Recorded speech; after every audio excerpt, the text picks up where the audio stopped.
Darlings, I am so deeply honored and incredibly humbled to introduce a dear, dear sister, Nicole Seeger, who is an alchemist. She is a warrioress of light. She's pure joy and absolute divine, divine being. And her work here on this planet, I say this planet because I know that she works cosmically and intergalactically in so many realms, but the work that she's anchoring here on this planet at this time is so truly needed. She's working with light leaders. She's working with, women all over the world that join her on her online programs. And it's a pleasure to have you here today, Nicole. Thank you, dear heart. Thank you.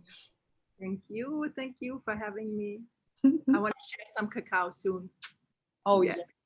Always. Yeah. Darling, there's in these conversations, there's a couple of opening questions, and it just is to weave a thread between each conversation and to honor our own, I guess, innate wisdom around menstruation. And I'd love to know if you can remember your first bleed and how that was for you. And perhaps if you could piece or weave in like how you feel that moment has affected your relationship with your moon time. Absolutely. So here's a little bit of an out of the box experience for my first moon. And I was super tall when I was 14, and my mom at that age decided that she wanted to stop my growth with the help of hormone therapy, which was a one-year program, and which also introduced me to extreme estrogen, progesterone therapy. And knowing that my mom had her first bleed with 18, the chances for me to be able to bleed around 14 were minimal. And having a moon early means the growth is going to stop earlier. So they were worried. They were finding out that I would have been at least 7 feet 2 inches, around that. So over 2 meters tall. So yes, with hormone therapy, my growth was stopped and my moon time was introduced chemically with hormone therapy. So I knew to the day, even to the hour, when my moon would come. And it was a very, looking back, it was such an inorganic, weird situation. And my moon happened to actually come on the day where my favorite all-time year festival was in my hometown. So I was going out there with the biggest pad in my pants, and I felt like having a diaper on, and it wasn't even real, or was it?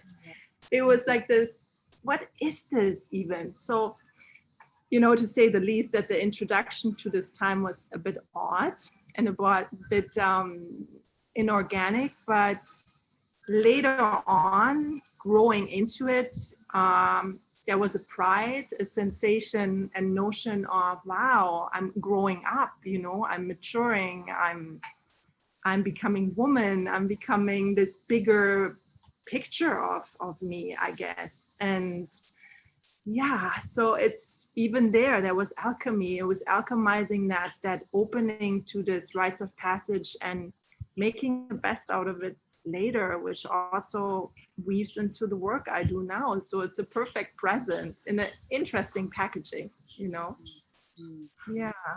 Wow. What? And you were 14 at this time. In Germany. In Germany. In Germany. Yes. Yeah. So it was odd. Yes, it was odd. But yeah, I got to really honor my blood, from this first experience, talking about duality and polarity and what it means to experience this and then actually feel another way about it. So to me now, this was a gift, because I get to really experience another way of how sacred and honorable and amazing our blood really is. Nicole, Yeah. I'd love. So at that point, I actually want to, yes, go for it. No, please go ahead. I have so many questions for you, but I feel like I'll just let you talk it through. I'm sorry to interrupt.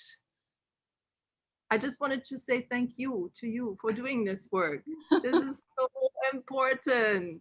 Thank you. Because our world, our women, our daughters, our granddaughters need this. They need the reintroduction to the rites of passage into womanhood, into sacred blood. Yeah, absolutely. So And that's what. it's something that the more people, men and women that I speak to around stories around menstruation, that the rites of passage piece has been forgotten in days like these, in these modern times. And I feel very deeply that if we do celebrate these moments, and not just our first bleed, like from each phase of our life, for women especially, it plays a different, we create a different relationship, and therefore our psyche is going to also be a lot more welcoming and calm around these times that are big transitions for many of us, you know. And that's what I wanted to ask you, darling. Like, can you remember if there was a piece from feeling like you're on the pill and doing what you felt, or this medication, what you felt like you were told to do, from when you realized that there was a little magic in this particular moon time or time? Was there a moment for you, like an aha moment, where the connection was made with the deeper spiritual meaning of the blood? Yes, it came later. It definitely came quite a bit later. And I was in my 20s. And at that point, I had a lot of issues with cysts, with irregular periods, being then off that medication, a lot of stress in my life at that time. And it created the insight that my moon was directly relating to what was happening in my life, my stress level, my hormones, my everything that was happening in my life. I could see it in my blood, in the irregularities, in the ebbs, the flows, the heaviness, the non-existent. I lost also my blood for about a year and a half, and shortly after I had a non-stop bleed for 370 days, you know.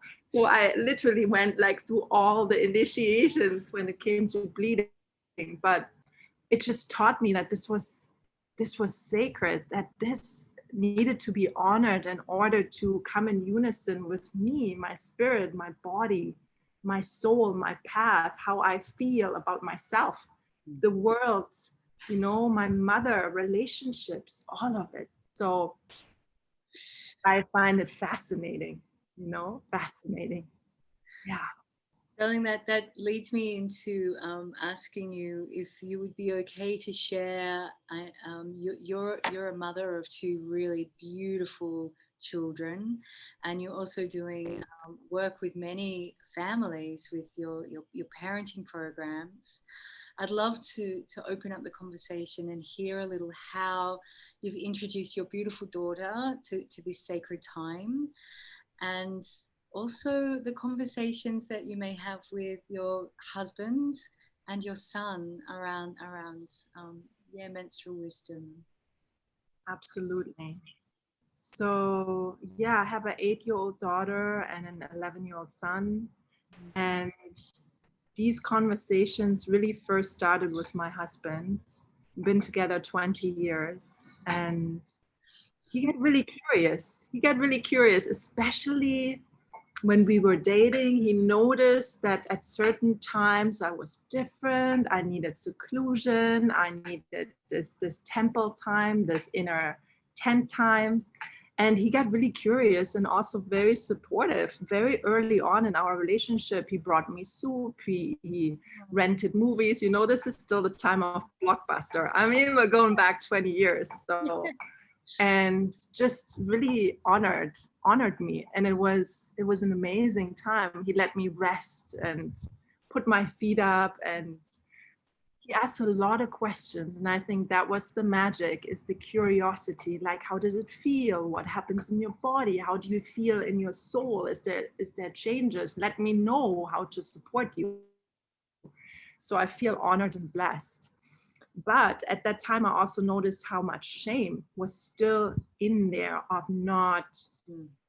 of almost, I have to trooper on no matter what, you know, I have to work, I have to get this done, and I'm going to pop a pill so the PMS goes away. And the disconnection back then, now when I look back, I'm going, whoa. Now it's red tent time when my moon comes, and everybody in my family knows that, you know. And yes, so when our daughter was super young, maybe 2, 3, she saw me bleeding literally down my legs, and she was like, "Mommy, you're bleeding." I'm like, no, this is good. And I introduced her to the blood, and I said, this happens every month. This is a very sacred, special time. We get to celebrate this one day, you know, around the time, who knows, when you're maybe 15, 16, this is gonna happen. This means you're growing from this little bud of a rose into this fully open, beautiful, flowery, open, you know, womanly vessel, and it's celebration. And talking to my husband, he said he's gonna buy her the biggest bouquet of red roses when she starts bleeding. So we're already preparing. I mean, we still have like 7 years to go, but it doesn't matter. So fast forward to now, she's the one who distributes my moon blood in the garden. You know, she takes it and she blesses it, and she looks at it. She's like, "Oh, mommy, it's really red. It's really red right now. It's really red." Like, cool, that's awesome. What do you think that means? You know, what does that mean? Oh, I think you're on like day 3 maybe, right? So she knows what happens with my blood, first day to 5th day. She knows the first day is like, poor mama, you know, she needs a break. She's really releasing, she's really letting go. But then, yeah, so she blesses it and she pours it on to a tree or into flowers, and she just says, you know, this is from my mom, this is sacred, and I want to bless this earth on Bali. Thank you so much. And then that's it.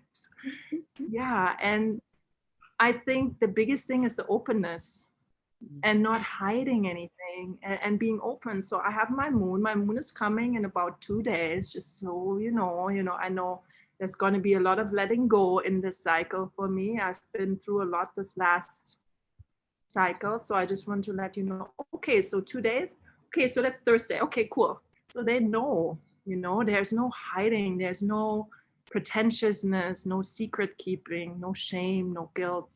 They know where my cup is, where my cat is. Yeah. I get like so, full body shiver. And same with we've got a little bit of delay. Here we go.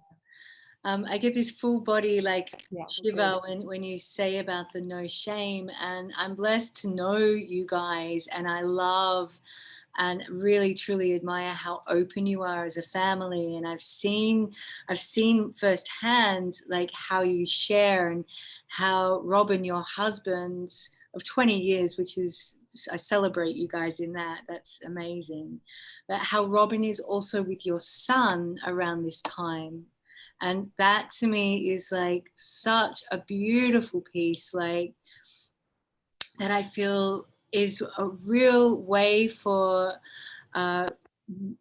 mothers of sons and fathers of sons, of course, to be included in this ceremony.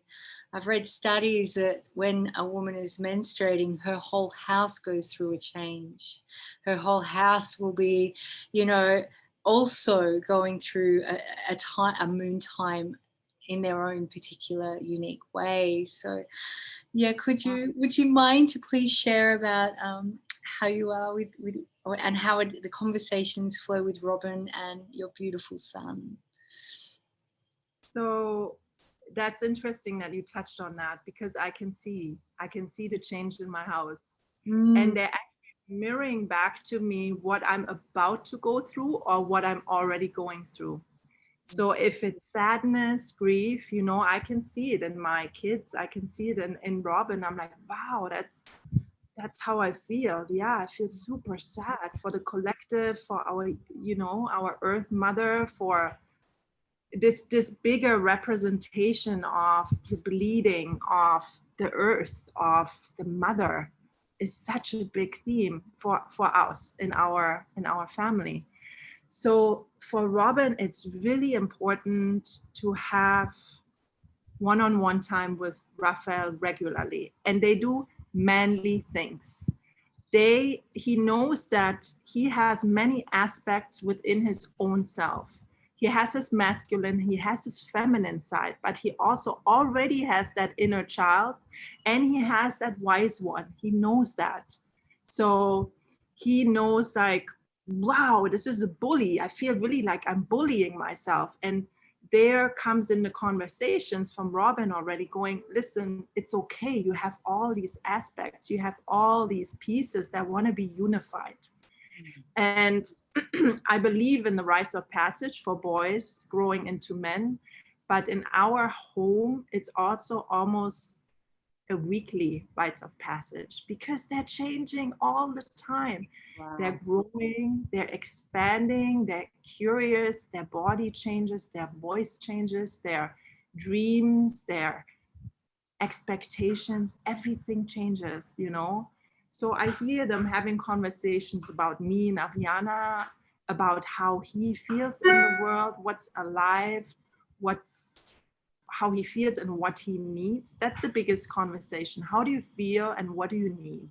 What do you need? It's always around that. So he's open about, wow, I feel really overwhelmed right now and I need space, you know. So for example, but we are preparing for about next year or so, where Robin will actually take Raphael out into the wild jungle, probably, and totally do a proper rites of passage with him, with survival skill camps, with introduction into manhood, into all these emotions and hormones that come, into these feelings of, you know, being the provider, the protector, that force, that strength, but also honoring the softness, also honoring the vulnerability, openness, the opportunity in the heart space and not just the mind. Wow. So yeah, he's listening to the conversation because he's home in bed. He has a rest day. Yes. Oh, good. Well, I'm very pleased to hear that he's also taking such good care of himself at this time, because we are all doing our best to hold it down, you know. Darling, that thank you. This wisdom that you share so generously. The piece that I really truly love is like the openness. And it's interesting, you know, I feel with you guys, the more open you are, the more graciously you are to be in a space of sharing. And I see this with especially the Unveiled Parents courses that you were doing here in Bali, and you were traveling to Australia. Are you still doing this work online? And what's lighting you up right now? And what are you sharing in the world? Yes, we actually are. I mean, we had to bring it online because of our worldly situation, but we are in the middle of a family reset program with beautiful souls from all over the world at the moment. And this is really about honoring our inner parents so we can show up as better parents to our kids. So we're doing that at the moment, and I'm doing that together with Robin, which I love because it brings like these both aspects and both, you know, perspectives in and dynamics. This is really interesting always. You know, working on triggers, boundaries, connection, all these things. Yeah, what lights me up is truly empowerment. It's about really empowering people to step into their own inner resources, their own inner healers, their inner wise woman, men. their inner, light warriors. And that shows up in different ways in my life. And I'm just listening. I'm here to be of service, and that's an agreement. And it's just like this. I listen and I provide, one-on-one or in group settings. Yeah. That piece around you just mentioned it then, the listening, and we spoke about it before we started recording. I'd love you to speak to that, this deep listening that you're practicing at the moment, and how through this listening you're able to connect to what's next, and what you feel is needed. And maybe we could focus on in your family for this before we talk about the bigger piece around what's needed, on a world level. What's needed. Oof. I feel the heart, taking enough breathing space in between incoming information, breathing to what we put out there. I think that's everything. I think really making the connection back to our innate knowing, our core, our source, back to simple things as well. Ceremony, smell the flowers, put down the flowers, honor the flowers, bless the flowers. In Bali, I mean, this is easy because we have our chenang and we can put them anywhere all day long, and just make that connection back with our spiritual home. For me, that is a big piece of life, of every day, is devotion, ritual, ceremony. Yeah. And I mean, that circles back to, the rites of passage ceremony as well, how, through each day we have these opportunities to honor, whether, like in Bali, they do it with, like, each day they'll have a ceremony around whether it's the trees or the waters or the flowers. And, for us living here, what a blessing. We're constantly reminded to pray, and to give gratitude. Yeah, we're very blessed. For our friends maybe watching this on a replay, whether it be on YouTube or either one of our social media platforms, if they're living in these cities and they're in this faster paced life, and I know you're working with a lot of women at the moment, but I would love for you to maybe just share one piece of how they can create this connection simply. Yes. I think it is coming back to the body and coming back to the earth. So what I share a lot with women, and I work with people, in New York City or Melbourne, Australia, and yes, they live in high rises or they go to work and they say, how, Nicole?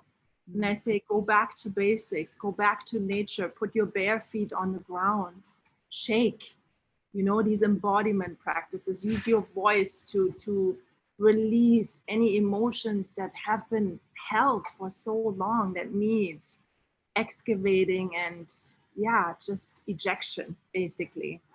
And then come to your moon blood as well, get to know how your moon works and what makes you tick in these times. And I think one of the biggest pieces we're learning also in humanity here is to receive support, receive help, receive guidance. That's something that we're still remembering, I feel, because there's this notion of I need to do everything alone. No, we don't. Go out there and ask for help. There is groups and individuals out there to guide, to support, to celebrate. Yeah, and that's something that we walking and working in this path of sisterhood, and creating these connections. And I encourage women to have a women's circle. You can hold this, you can do this. Like, you don't need to be a guru or anything to provide a cup of tea every Tuesday night, and invite a couple of sisters around and openly share. Yeah. Absolutely. I think in these times, it's all about connection. It's all about community. It's all about interactions with, you know, your soul families, your sisters and brothers, and just, yeah, have a tea, have a cacao, have a dance, watch a movie, chat, interact soul to soul, heart to heart, eye to eye, and see what comes out. You know, there's so much magic brewing between, yeah, humans in face-to-face conversations, even through a screen. Yeah, It's fine. it's fine. Yeah. Darling, thank you. I really appreciate you. And before we wrap up, I would love to invite you, if there's anything that I know you're always sharing amazing offers on. I see your things pop up all the time. Is there anything that you have coming up that you'd like to speak about? Sure. So what comes up now is I will be starting a breathwork journey starting this Sunday, and we start with the inner masculine. So we're going to look at the inner bully, then we go to the inner feminine, we go to the inner child and the higher self. And I'm also going to be starting a 6-week dream journey initiation course very soon. Amazing. Oh, yes. I'll put a link at the bottom of this so people can connect with you and follow you on Facebook. And yeah, honestly, Nicole is like someone that I truly admire, and just that you always follow your inner guidance is such an inspiration to me, and I just appreciate this time with you so much. I feel like, mwah, what a blessing. Yay. I'm gonna stop recording. Don't go. And thank you, darling. Thank you. Thank you. Thank you. Thank you.